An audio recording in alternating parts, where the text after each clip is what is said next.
What's going on, guys? It's PJ and I'm back today with a really fascinating video, if I would say so myself. And this topic really got into my attention and was brought into my attention by the Enneagram. Enneagram is a topic that I mostly discuss on this channel, or at least for now, until maybe I become fascinated with something else and find it helpful, because ultimately this channel is not necessarily just about the Enneagram, but it's about whatever that I find in my own journey that I find it to be helpful to help me become more awake, become more conscious, and become less blind to my blind spots. Whatever helps me in accomplishing that goal, then I try to share about it and talk about it on this channel. And Enneagram has been one of the tools that I have found to be immensely beneficial in my journey. So for now, we're discussing the Enneagram and we're going to really try to build a framework of it and discuss it as in depth as possible as I can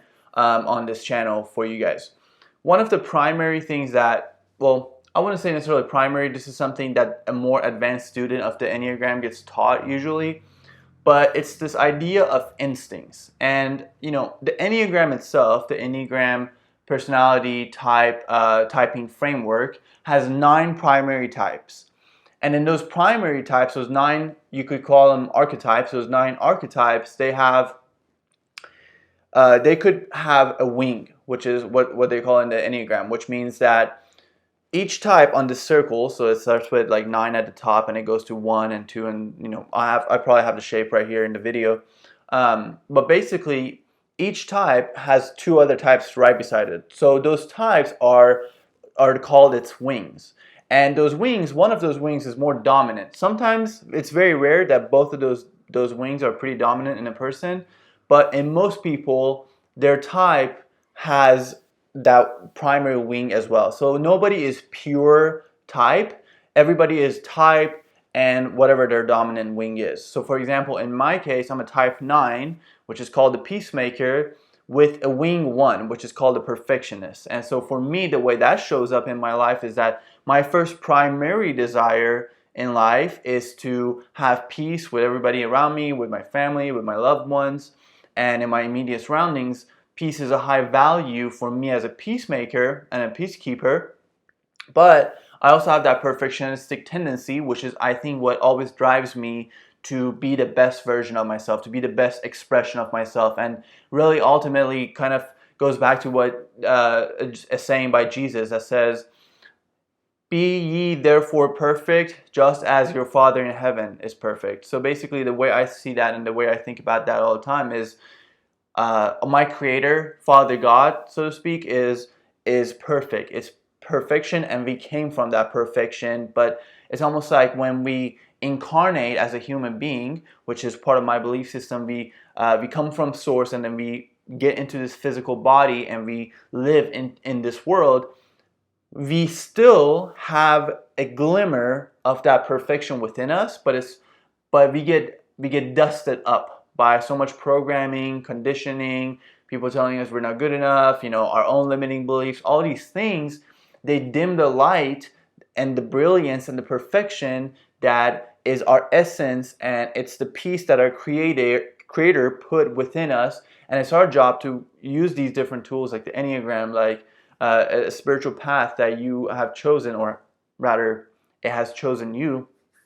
Through these things, we allow that light, we allow that essence, we allow that God spark to shine more brightly out into the world. So in my belief system, I really do believe that we came from source, and so our job, and that source is perfect, so it's our job to become more perfect, not become perfectionistic in terms that like, oh, everything has to be done right, but perfectionistic but seek perfection in terms of our own essence, our own, try to be more like our essence and remove whatever that is blocking that essence. That essence, you don't have to make it perfect. It already is perfect. You just have to allow it to come out. And so that's, in a nutshell, that's like my type. So it's like the peacemaker that wants to be the best version of himself. That's like my stereotype, so to speak. That's my archetype. So the Enneagram has that, aspect of your primary type, the wing, But deeper than that, and this is something that all humans share, but to different degrees, is an instinct. So we all have, according to Enneagram, 3 primary instincts. These instincts serve to ensure our survival. So each human being, according to Enneagram, and this is super like human, basic human level, right? This is not personality and things like that. These are like higher levels of consciousness, so to speak. This instinct operate at almost like the animal level of the human. So the instincts are actually better seen in animals than they are in humans sometimes. But basically, these 3 instincts that Enneagram says we all have, and as part of our survival instincts, there are self-preservation, social instinct, and sexual or one-on-one bonding instinct. So again, those are self-preservation instinct, that's one of the instincts, social instinct, and the sexual instinct. So what does that mean? This whole topic has been this instinct section of the Enneagram was something that I learned later in my Enneagram journey, but I have found it to be one of the most profound parts of the Enneagram, because it definitely, learning this about myself and learning my primary instinct, it illuminated so much in conjunction with understanding my type and finding that out, plus knowing my type and knowing my instinct. These two together really helped me know myself a lot better. But the instinct was super profound. To understand my instinct, to know about them, it really helped me see certain patterns that I played out in my life, and that they were due to the fact that this instinct was my primary instinct. So what are these instincts? What do they mean? I'm going to start with self-preservation instinct. So the self-preservation instinct, or these instincts in general, the idea here is that each human being, at a very primal level. So if you think about like the Maslow's hierarchy of need, and you think about the lowest level, which is super survival oriented, of like food, shelter, stuff like that, self-preservation really. At that level, so we all as humans, for our survival, one of these we found it to be most helpful, or like we thought this to be most helpful. So some people, if the self-preservation instinct is dominant in a person, what that means is that their primary focus, especially when it comes to matters of survival, is to focus on making sure their basic primary needs are met. That in a modern terminology, that would look like make sure the finances are okay, make sure the house is okay, make sure that it could be as simple as like making sure the temperature of the room is perfect. They are very focused with the preservation of the physical body, or like the comfort of the physical body, so to speak. So basically, like, one of the primary attentions of their focus, or their focus is on, is my body okay? Do I have enough money to make sure I survive? Do I have enough food to make sure I survive? Do I have enough do I have a roof over my head? And these are things, again, we all desire these things, we all want these things, and these things are important for all of us to survive. But the point of identifying your primary instinct is that your attention will be most focused on that. So if the person is self-preservation dominant, they're going to focus on that first, and then they're going to possibly focus on the social or the sexual. And the sexual is the one-on-one bonding aspect, which I'll explain soon more. So basically, these instincts operate in all of us to some extent, but we are just trying to figure out which one is primary, which one is secondary, and which one is the least operative in us. And understanding this actually really helps compatibility in relationships. I would say almost even more than the primary type. Well, maybe that's a little exaggeration, but it definitely plays a massive part in compatibility. So for example, if you're a self-preservation instinct, and your primary focus is on survival and like your body being good, having everything that the body needs to survive, and you're dating someone who's a social instinct, and which I'm going to get into right now, the social instinct, people who have the social instinct the most dominant in them, these people are really focused, and they see their survival mostly depending on their social standing. So do I have a group of friends that, it's like my social circle? How is my social standing within that group of friends? Or if I'm in an organization, and there are all these different employees, like how is my standing in the social atmosphere of this company that I work at? Or if you play sports and you're in a sports team, how is my social standing, with the teammates that I have? And they see, or they perceive their survival as really depending on their social standing. And in general, having a social life and having a lot of friends, having a lot of different people that they can hang out with, that is very important for them. And I feel like all of us, just hearing that description, can probably think of a friend of ours or even ourselves that they seem like they always have friends around. They're hanging out with friends all the time. They really value having friends, being able to be social. So if you think about like the pandemic and the quarantine that we had to go into, I feel like for people that the social instinct is like their primary type, that it might have been, that period of isolation might have been one of the hardest periods to be able to navigate, even though we have all these Zoom calls and stuff like that, so we can still be social. And it's not just like being physically able to hang out with people, but still, in a metaphorical sense, I'm saying that the people who the social instinct is their dominant instinct, they really value they get nourished by social relationships. So they really value having social, they're just being social, having friends, having a large array of friends, you can say. And so going back to what I was saying about compatibility, if you have someone that's a self-preservation instinct, so they really value, or they really see their survival depending on their physical needs being met first and foremost. So for example, for them, it might not be super important to have a lot of friends, or be in a good social standing. As long as I have enough money in my bank account, as long as the room is good, I have savings account, I have enough food in the fridge, I'm good.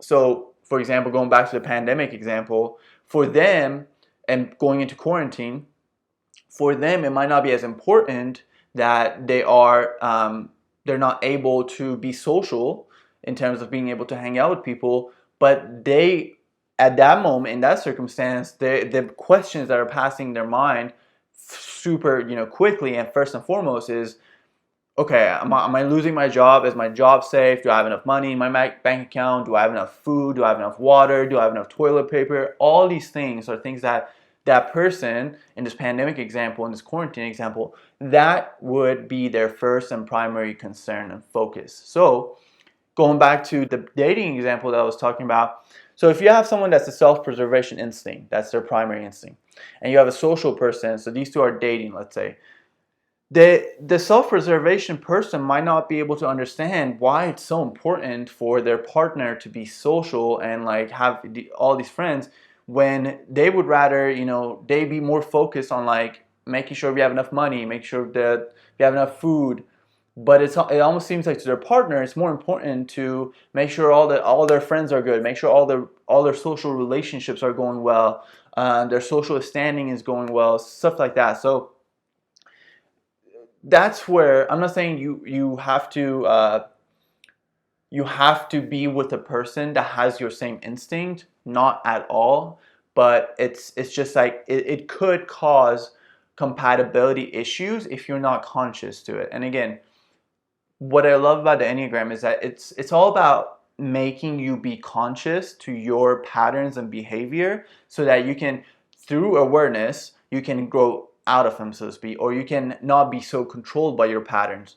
And just having that awareness, that's going to really help you in any relationship you're in. So just knowing that, let's say, for example, in my case, like I'm a type 9 and I know my tendencies, knowing my instinct, which is I'm part of the sexual instinct category.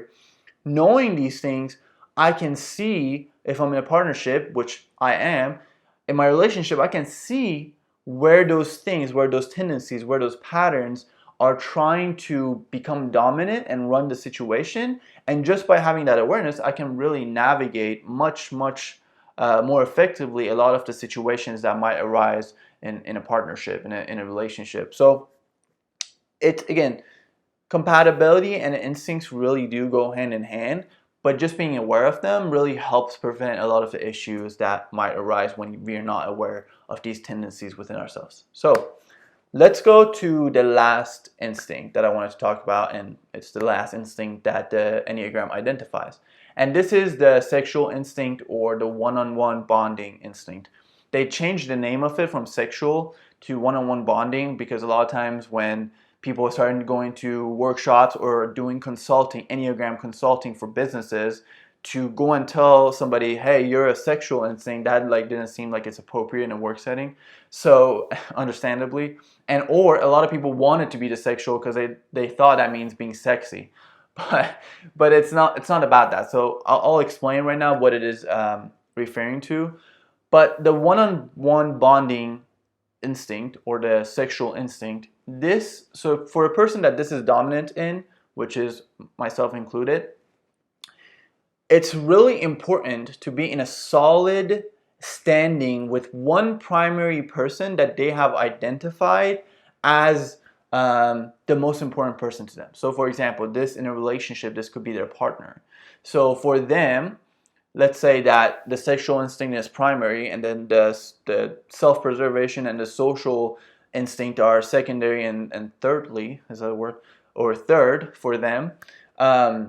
Basically, in this situation, for them, it's the most important, and they perceive that their survival is the most dependent on them being in good standing with their spouse, with their partner. So I feel like the saying "happy wife, happy life" is like the most applicable to people of this group, because they really do think, I mean, I know for me, for example, like if me and my partner are not in good standing, it's really hard for me to be focused on anything else or be happy about anything else, because I feel like, I don't even have my house, so to speak, my main primary relationship figured out. So like, until that's resolved, until that's again in a good harmonious state, especially being a type 9 and valuing harmony, having that be combined with a sexual instinct, it's like super important to me to be in a good standing with that one person that I have identified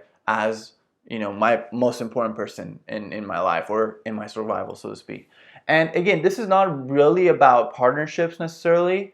It could be in a situation where it's talking about your spouse, your partner, or it could be talking about your best friend. So you might have that one friend that you two are just like two peas in a pod, like you're super close, and being in good standing with them is super important to you. Or it could be a parent. You could be a mama's boy or daddy's boy, and it's super important for you to be in a close, in a good standing with them.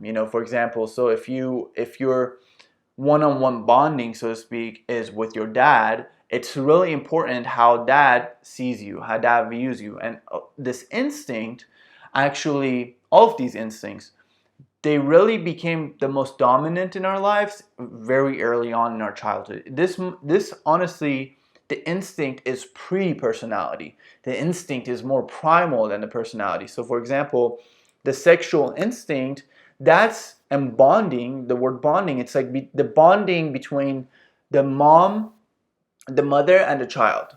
That bonding is something that we all need. Our survival depends on that bonding. It also depends on that self-preservation instinct. It also depends on that social instinct.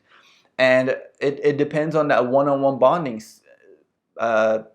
instinct. So really, like every child needs to have a close relationship, close connection to the mother, especially in infancy, right? It needs to be fed from the mother. It needs to be taken care of by the mother.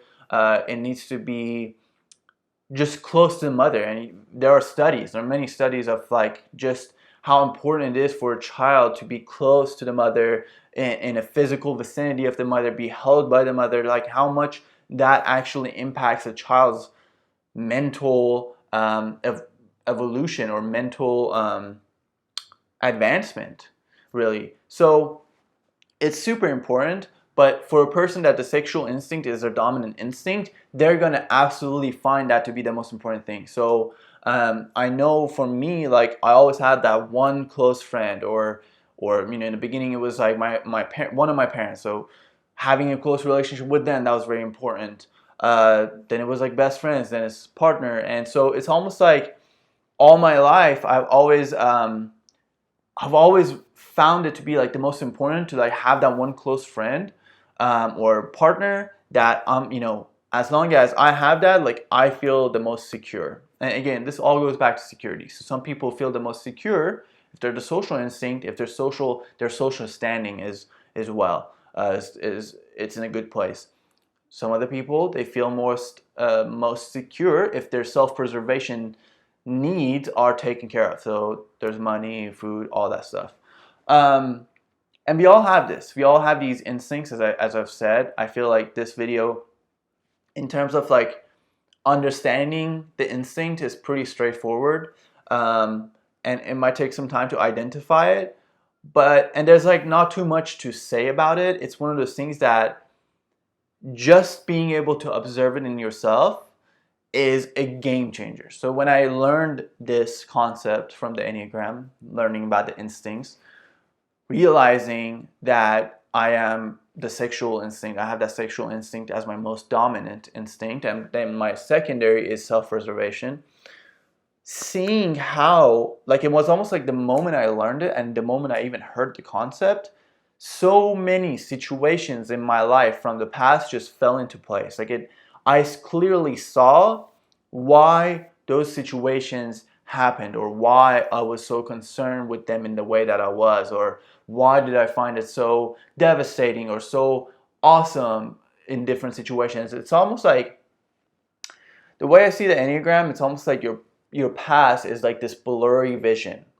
And this blurry vision from the past, the more you learn about the Enneagram, and really not the Enneagram, but the more you learn about yourself as a result of the Enneagram, the more these blurry memories from the past, the more they start to become crystal clear, and you can see what you couldn't see back then. You can see what things were driving you to take certain actions, make certain decisions, and what were your motives and what was driving those motives. And that blurry vision starts to become crystallized and becomes crystal clear, and you can see it, and you can see what you couldn't see back then. And by having that clarity, because most of our lives, most people for most of our lives, we go through life in that sleep state. We're not awakened. We don't see our own blind spots, and that's the whole point. They're blind spots, so we don't see them.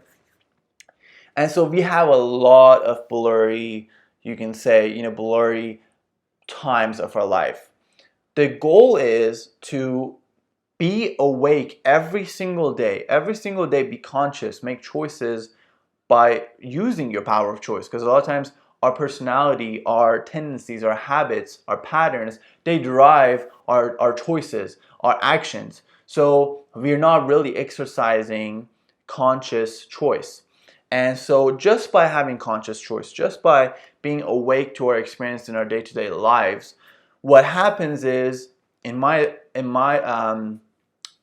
experience, is that if most of your life in the past, when you were unawakened, when you were asleep, was a lot of blurry memories, now when you look back, you can, or in the moment you have clarity. So when you look back on it, you also have clarity, because instead of like being in a sleepwalking state for many years and waking up and then connecting the dots, you are connecting the dots in the moment, in real time. You see, by being aware, being observant, being able to not be impulsive and be more conscious, you start to have more clarity in every single moment. And our lives are just a collection of moments. And so if you have a lot of clear moments, and then these moments, they're like frames of a movie, right? So every video is actually just a lot of still images that are connected together at a really high speed.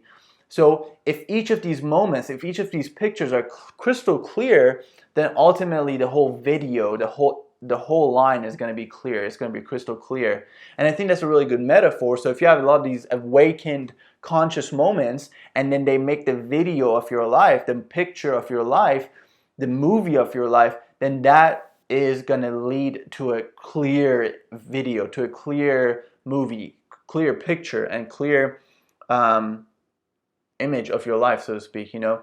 So it's really like a video. If you have, you can't have 10 frames, 10 still images that are super blurry, super dark, and then you have like 2 crystal clear images, and then you have like 10 more that are super dark and super blurry and out of focus, and you combine that and you try to add them to make a movie, as to make a motion picture. Well, you're not going to have a clear picture. You're not going to have a clear movie as a result of that, because so many of your frames were out of focus, were not good, and were not clear. It's the same thing with our lives. If these moments are clear, then it leads to a clear life, and a clear head leads to having peace with our decisions, and having every night going to bed knowing that you absolutely did the best that you could, and you tried to be as conscious as you could in every single decision. So I hope this helps. I know understanding this concept really helped me out, and it illuminated a lot of things in my life, and I hope that it does the same for you. Again, my goal with every single video that I make on this channel is for it to just be helpful. Is that I come here with an intention to share what I have absolutely found helpful. I never want to share anything that I haven't found actually helpful. So my intention is to come share that, and hopefully my desire is that you also find it helpful and useful in your life, in your awakening, in your ascension journey, so to speak, and that it leads you to live a happier and more joyful and more awake life. So my name is PJ. I hope that you enjoyed this video. If you did, please like the video. That really helps me out and lets me know that content like this is something that maybe I should make more of. And also, if you like videos like this on topics related to spirituality, awakening, being more conscious in our day-to-day lives, relationships, just wanting to be the highest expression of yourself, if you want videos like that, those are the type of videos that I intend to release on this channel. So please subscribe to stay up to date with the new videos, and I hope to see you guys in the next video. Till then, take care. Bye.